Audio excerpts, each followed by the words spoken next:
ဒါကတော့ရေကန်နဲ့ဆင်းကနေစဉ်းစားကန်းဖွင့်နေတာပါဆင်းရင်ကောင်းလားဆင်းရင်ကောင်းလား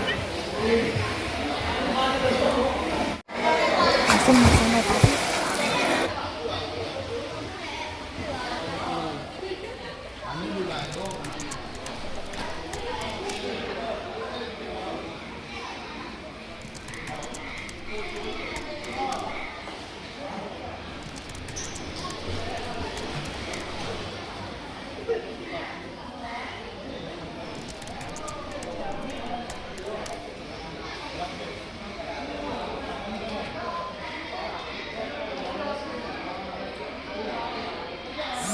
ရေကူးကန်နဲ့ရောက်ပြီဆိုတော့ရေကိုတန်အောင်ကူးပါတယ်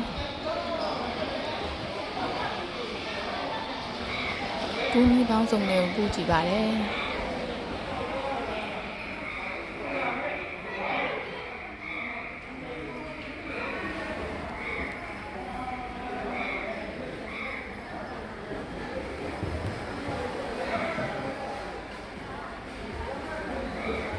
ရေကူးနဲ့အင်တာနက်နဲ့ဓာတ်ပုံရိုက်တဲ့လူကို post လန့်ပေးလိုက်ပါတယ်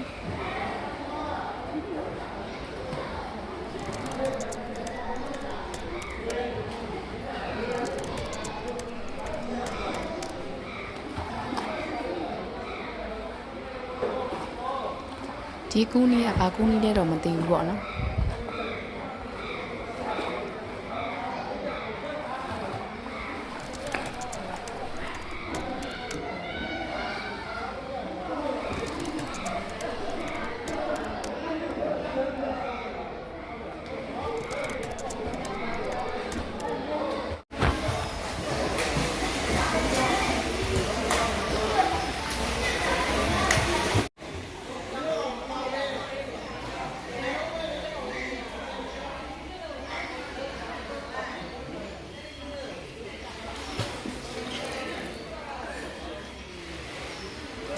တနင်္လာရေကူးပြီးတော့ဘလို့မှမကုန်နိုင်တော့ပါဘူးရှင်တနင်္လာတော့